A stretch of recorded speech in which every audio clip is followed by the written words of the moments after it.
13 WMAZ Morning starts now. Off to a beautiful start here in Lawrence County, and for Dublin City Schools, it's your first day. I'll let you know what the forecast entails for that first day back to school. That's coming up. Plus, COVID-19 summer surge continues to grow. A look at the numbers here in Georgia as health officials push vaccinations. And a new program wants to boost minority-owned businesses in downtown Macon. How a nonprofit is working to make that happen.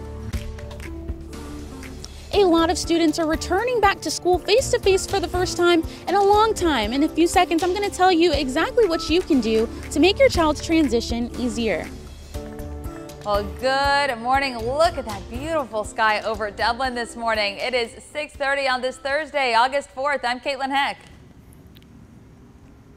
And I'm Wanye Reese. Right now, I'm live outside of Dublin High School. Students and teachers and staff members right here in the city, they are waking up for their first day of school. I have a story for you that you're going to absolutely love. The van is here and they are getting ready. Our morning reporter, Taylor Hicks, she has another school angle that we're focusing on this morning. And Caitlin, you said it best, a beautiful sunrise. The weather's feeling great out here in the DUV. I think it's just that good old Irish luck out here. I think so. You kind of have everything going for you out there this morning, Courtney, and hopefully that continues as we go throughout the rest of the day. Yeah, today will be quite nice. We will have a small rain chance over in parts of Lawrence County. We'll talk about that in a little bit. But in the meantime, enjoy this beautiful view out there to start your Thursday. You're looking live on top of the Fred Roberts in Dublin. 70 in the city of Dublin, dew point in the upper 60s. So we are dealing with not necessarily a super comfortable morning, but it's definitely not very sticky for the start of the day. And in summertime, when you have upper 60s rather than mid 70s for dew points, that's always definitely nicer. 68 Macon, temperature wise 69 if you're getting ready to head out in Warner Robins, 67 in Forsyth, 70 in Unadilla and in Wrightsville. It looks like you're at 66 in Sandersville.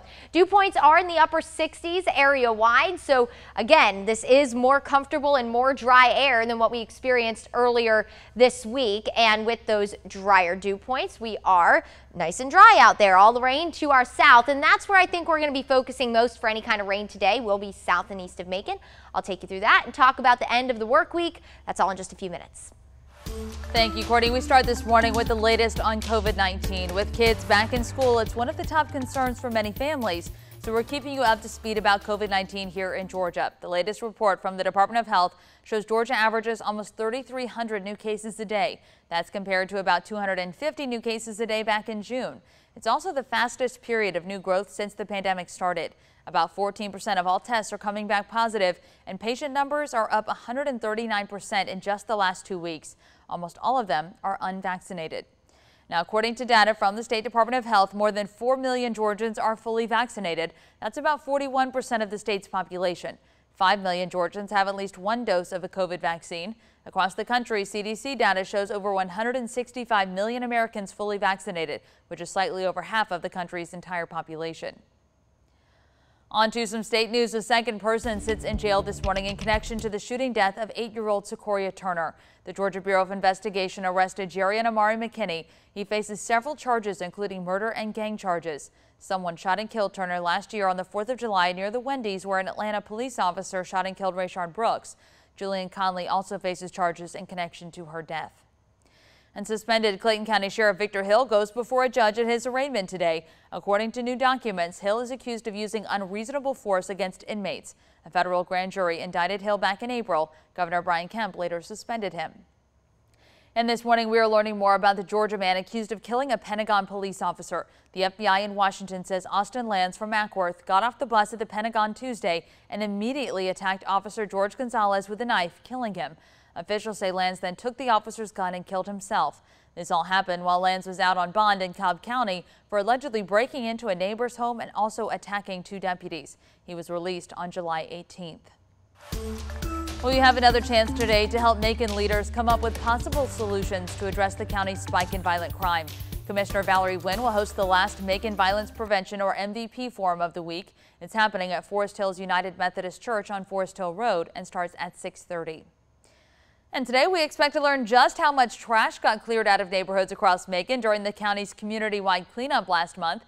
The county and Keep Macon Big Beautiful will announce the results this morning at 10. During that first cleanup back in April, 80 groups picked up more than 109,000 pounds of trash. And you have a chance to weigh in on the future of Robins Air Force Base today. The Middle Georgia Regional Commission is working with the base and 21st Century Partnership to start drawing up ideas for their sustainability plan. That will highlight guidelines for development and growth near the base. You can drop by their workshop from 5:30 to 7 to give your opinions. It's happening at the Georgia Vector Training Center. And in Dublin, the plan for a proposed park goes up for a vote today. City Council will give the final say on the possible Hub Dudley Unity Park that would sit near downtown Theater Dublin. The idea for a Unity Park started earlier this year after people protested the Confederate monument downtown. The plan for the park originally included building a statue of black businessman Herbert Hub Dudley in the same park where that Confederate monument stands. Last week, people got the chance to voice concerns to City Council. Many suggested an entirely different park be built for Dudley. City Council meets at 5:30. A lot of students, they are excited to be getting back into the classroom this morning. But on the other hand, you do have some students who might be a little anxious or a little bit scared to be going back to school. Our morning reporter, Taylor Hicks, she joins us live outside of Piedmont Macon Medical Center, continuing our back to school coverage. So Taylor, what tips can you share with parents and students who are adjusting, getting back into the building? Good morning, Wanye. So many of these children were learning online during the pandemic, and a lot of these children that were learning online are going back to school face-to-face for the first time in months, maybe even a year, and that could be kind of intimidating. So I spoke with therapist Bruce Kahn for some tips on some ways that parents could help their children get better adjusted. Now, Kahn says that a lot of children were uncertain and hesitant about going back to school, and that could easily lead to anxiety. Engage. Anxiety is real. Don't minimize those feelings. Minimizing the feelings, acting like it's not important doesn't help. We have to talk our way through feelings. Everybody knows what it feels like to talk about something and feel lighter. It's like, whoo, I'm glad I got that off my chest. Kahn says that anxiety is not an unusual feeling, but if your child is struggling to get through it, it's best to talk to a professional so that you guys can all come up with a solution. Live in Macon, I'm Taylor Hicks, 13 WMAZ News.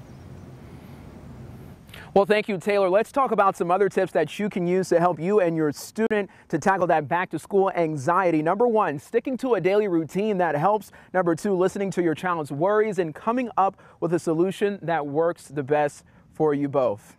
All right, moving on along here. The Salvation Army of Macon wants to help teachers and students still in need of school supplies. Starting tomorrow morning at 9, they're hosting Stuff the Bus. They're asking people to drop off school supplies to the Walmart on Zebulon Road out there in West Macon. They will give the collected items to teachers across the community. The Salvation Army will be out there until Sunday night at 9 collecting supplies. Caitlin?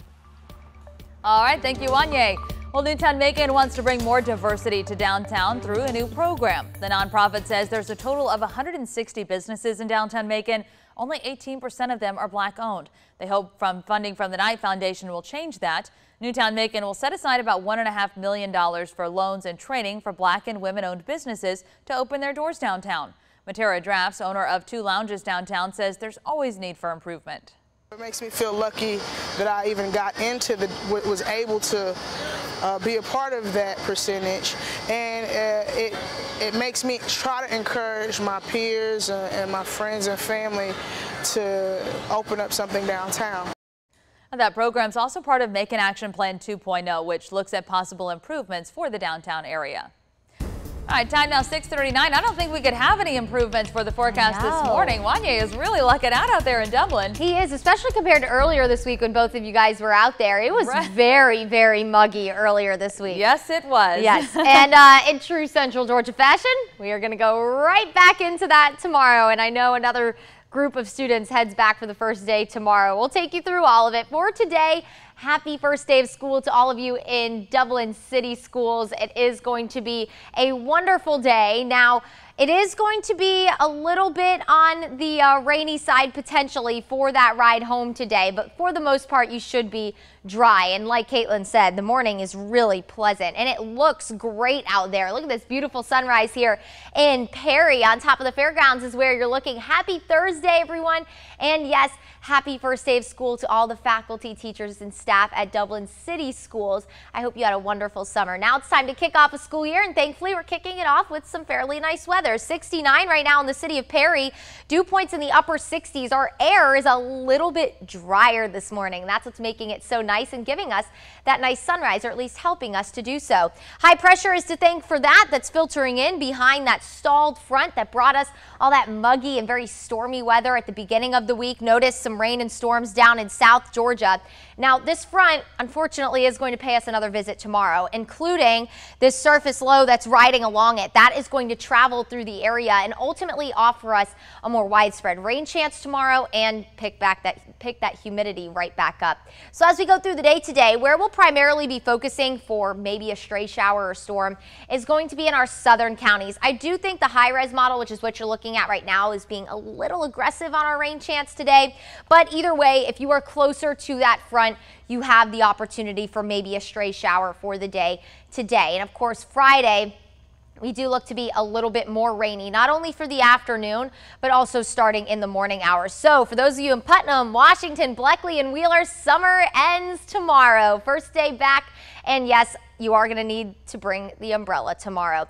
As we go through the night tonight, that's when we're going to start to really pump in that Gulf moisture, so that humidity will creep back in as we head into the evening. And notice these bands of rain and storms are going to roll in from south to north starting in the morning. So in our southern counties, as you head out to the bus stop tomorrow, you're heading out to work in the morning, just know that you might run into some rain. And then for the afternoon and evening, we'll look ahead to a more widespread rain and storm chance. Maybe could have a strong storm or two as we head into Friday and Saturday afternoon as that front starts to, again, make its way back closer to the area. That is going to keep us quite unsettled for both Friday and Saturday. Now, the only good news with that is with all of the rain, we'll stay a little bit cooler. We'll have a couple more days in the 80s. Near 90 and mainly dry today. Mid-80s for Friday and Saturday. Rain and storms fairly likely. And then afternoon storms with temperatures in the 90s return Sunday all the way through Wednesday.